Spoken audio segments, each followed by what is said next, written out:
This book once made me believe that I could become a polyglot.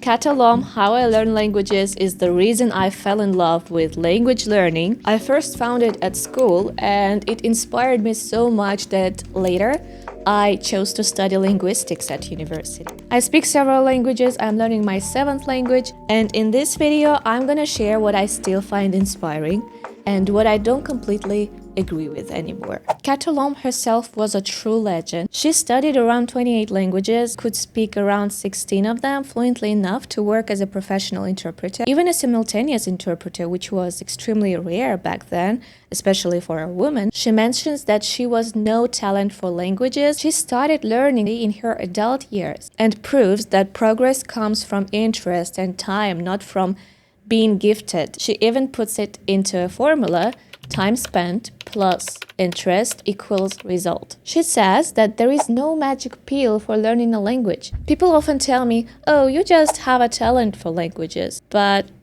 like Lomb, I honestly don't understand it. Another point that Lomb makes, and I really relate to this, is how adults block themselves when speaking a foreign language. They are so afraid of making mistakes that they end up saying nothing at all. And I used to be exactly like that. When I was learning my first foreign language, I was so embarrassed to make even a small mistake. I was just silent. But now, after studying more and more languages, I honestly don't care anymore. Mistakes are just part of the process, and they are evidence that you are actually using the language. So let's update the formula, the previous formula, like this: time plus motivation divided by fear equals result. There is another interesting moment in the book when she says that men are actually more blocked and embarrassed when speaking a foreign language, while women are less shy and have a stronger need for communication. It's an interesting point, and I'm not sure whether I agree with it or not. What do you think? So, talking about being gifted, about abilities, you don't have to be a linguist or a genius to learn several languages. A linguist is a person who studies the theory of language, its grammar, structure, phonetics, everything profoundly. And she compares it to a choreographer, like a linguist is a choreographer who studies dance, and a ballerina who actually dances. So you can be a ballerina. Another thing that I love about this book is that she writes that learning languages shouldn't feel like a burden, but like a moment of enjoyment and in everyday life. Like it should be your routine that makes you enjoy your life. And this is exactly how I try to teach my students. I want languages to feel alive, connected to their interests, and never just a set of grammar rules. And this is when I realized that in many ways her words shape my own teaching philosophy, even before I realized it, even before entering the university. So why do we study languages? I think it's pretty clear to be engaged with the world, with people, with different ways of thinking. And Lomb has a beautiful line about this in her book. She writes, we study languages because language is the only thing that is never useless to know, even superficially. And I couldn't agree more. Even the smallest knowledge of a language, a few phrases, some basic understanding can open doors, create connections, and change how you see the world. So you don't have to know all the languages proficiently. Just start learning a language and probably you will move further just by being interested in it, being engaged in the process. When it comes to her methodology, I find myself agreeing with her on many points. Not all, but many, especially with her idea that a language should be learned as a whole. She compares knowledge to a nail. If it isn't driven deep enough, at the first pressure, it will fall out. And the same with languages. If you only study them passively, just by reading and listening, without practice, without output, active output, these languages won't simply hold. Another metaphor that I love is how she describes language as a building. It has 4 grand halls: speaking, listening, reading, and writing. And you can only call yourself truly at home in this building if you have entered all of these 4 halls. If you neglect one of them, the whole construction feels unstable, doesn't feel like home. I really connect with this idea, with this metaphor, because for me, language learning has never been about collecting loose words or grammar rules. It's about building this solid structure brick by brick, making sure that every hole is open, every room is alive. That's exactly what I try to give my students. Not just grammar rules, not just fragments or loose words, as I've said before, but a living system where all the parts support each other. But it's interesting that, on the other hand, Lomb criticizes what we would now call immersion. She says it can feel like mindless, something as passive as watching TV.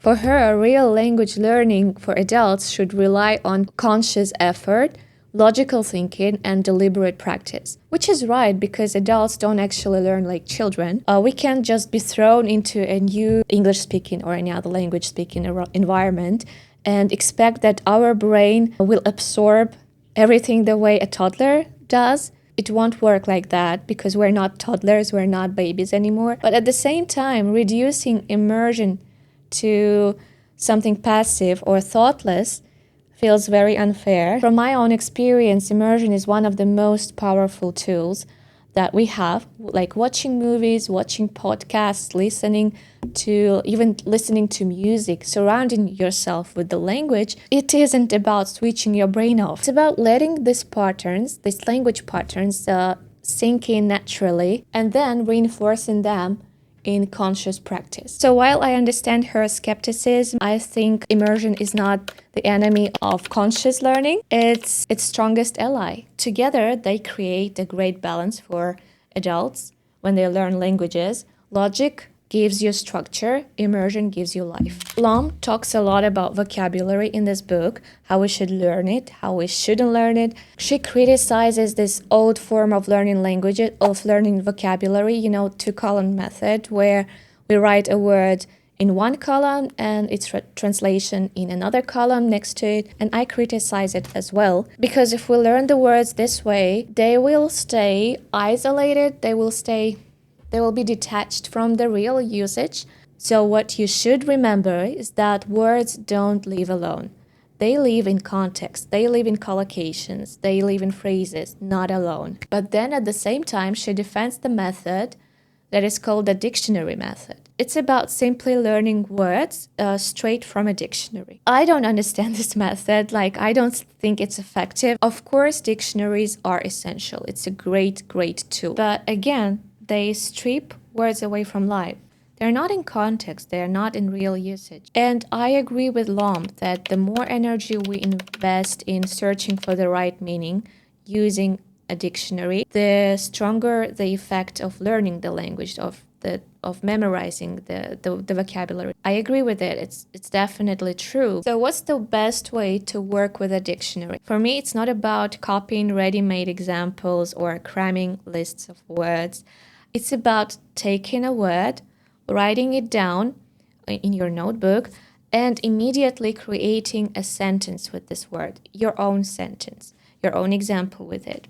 So this way, the word becomes linked to you, to your life, to your thoughts, to your experience, and it will be more effective for you to memorize it. When it comes to grammar, I actually agree with Lomb with one of her central points, that grammar is a system. And if you want to master a foreign language as an adult, you simply cannot avoid this system. You simply cannot avoid learning grammar. And again, it's not about memorizing, about cramming sets of rules. Grammar should be studied in combination with other aspects of language, through reading, through listening, through meaningful contexts. Without this systematic approach, adult learners risk ending up with this fragmented knowledge that doesn't work in real communication. I disagree with Lomb on another point. She writes that we should extrapolate grammar rules from one language that we already know to another language. In other words, we should take a structure that we already know in one language and apply it to a new one, assuming that it will work the same way. This cross-linguistic transfer might sound logical to someone, and it might work in some cases, for example, when we learn the languages that are structurally close, like Spanish and French, for example. But more often it leads to interference and some fossilized errors, unnatural usage. So I don't recommend doing this. I have an example from my life. I tried to compare the grammar rules of Turkish and Russian. Russian is my native language, and Turkish was the language that I was learning that time. And it turned out to be a terrible idea because Turkish, unlike any other languages I've studied, has a completely different structure and internal rhythm. And at some point, I realized the only way forward was to stop comparing and to learn Turkish as Turkish on its own terms. I believe it's more effective to approach each language as an independent system. About reading, Kato Lomb placed reading at the very heart of language learning. And for her, it's not just a tool. So books are not just a tool.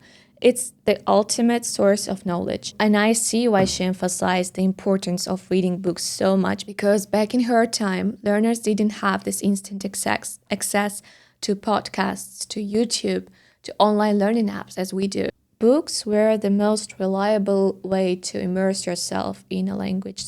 And I do agree, reading is crucial. But what about those people who don't like reading as much as Lomb did, for example? Because I have that type of students who don't enjoy reading thick novels, and that's okay, I think, because you can read just some short articles, texts, or even like social media posts. And yeah, it's still about engaging with meaningful content. It's still about engaging with reading. So if novels feel like a burden, you don't have to force yourself. If you don't like reading this kind of books, start with short stories, with news, with even subtitles of some series or films can be considered to be reading. Another thing that Lomb insists on is that when you read, you shouldn't translate every single word. She says that stopping at each unknown word kills the flow of reading and turns it into torture. And because the real benefit of reading is when you let the books carry you, even if some words slip by. It's not that important to translate every single word. If you do translate every single word, it means that the book is not suitable to your level. Probably you should change it to something simpler. But if you don't know some words, it's not necessary to translate everything.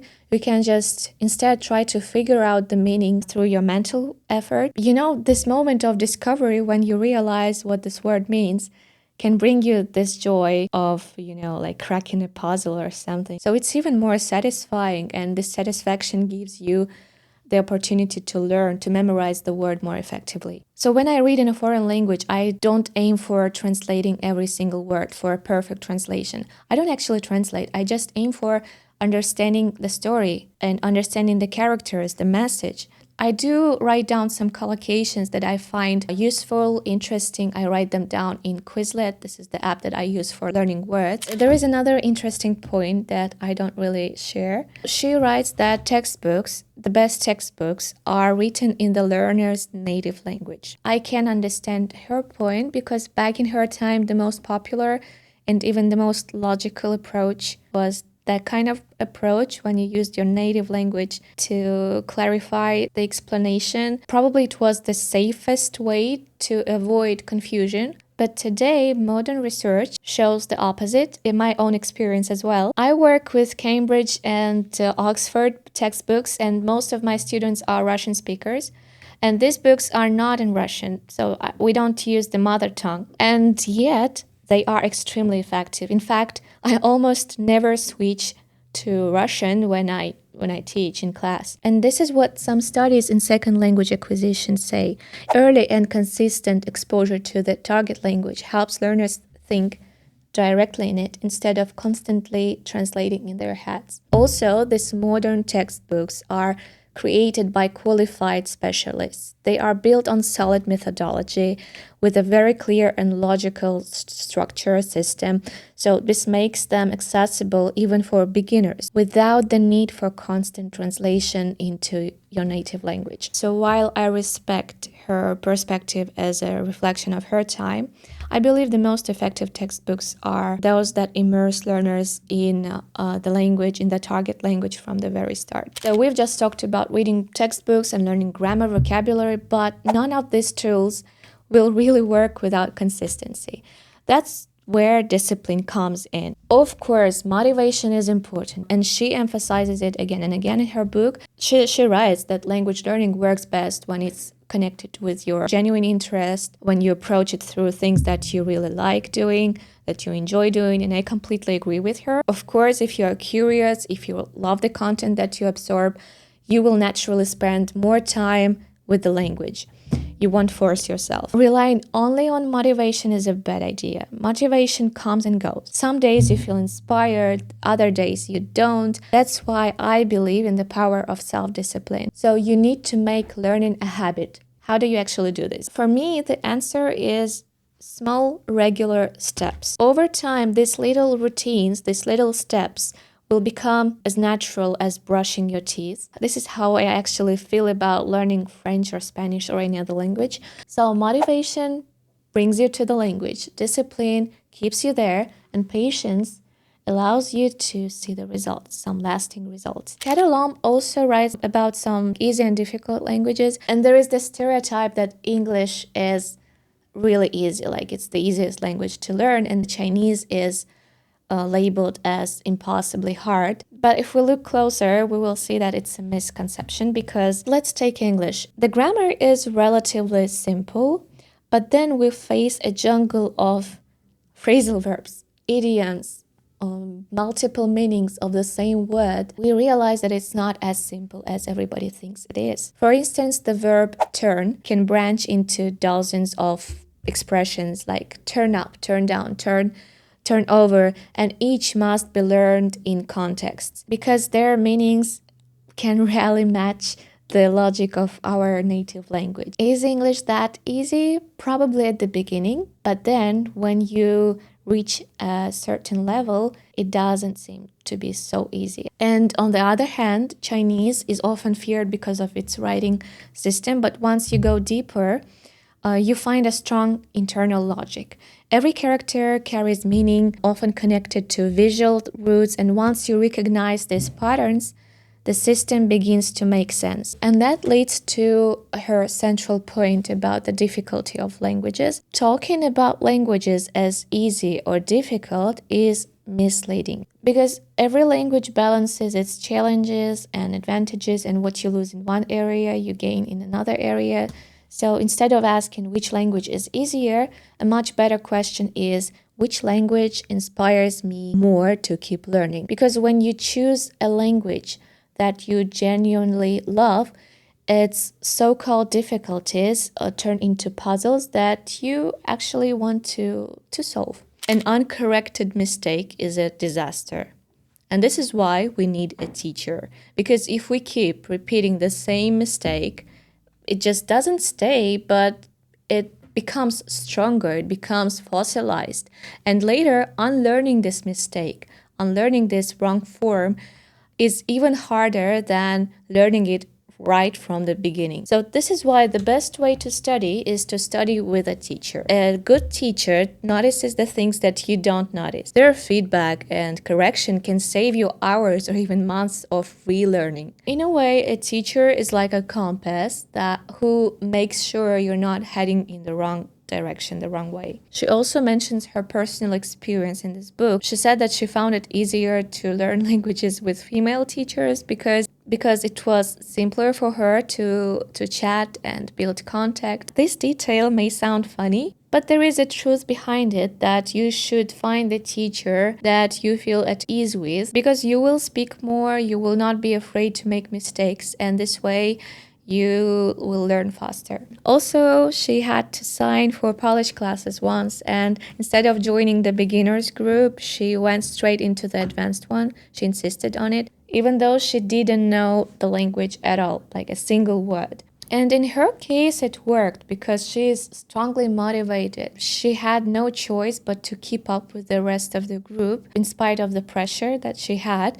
But for some students, this strategy is not good. Like, it cannot really work because it's like throwing yourself into fire and learning to survive. It sounds really stressful. And as a teacher, I have to say that it's not always the right decision to take this kind of students, because one unprepared student can slow down the rest of the group. And in this case, the teacher has to spend extra hours just explaining basic things to that student who is not aware of anything. A good teacher should place students where they can progress gradually. consistently without damaging the experience of the rest of the class. So I do not understand why that Polish teacher accepted her to that advanced level of classes. So this book once made me believe that I could become a polyglot.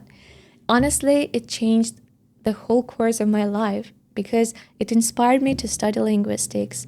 It pushed me to explore several languages, and it shaped the way I teach my students now. Although I don't share all of her views, the influence is undeniable. It gave me the spark of motivation that I really needed in order to decide what I want to study in the future, what I want to do in the future. I wouldn't be the person I am today if I hadn't found this book in a library. So if you enjoy this kind of videos, make sure you subscribe because I'll be sharing some more interesting stories, insights, and strategies that will inspire you, your own language journey, I hope.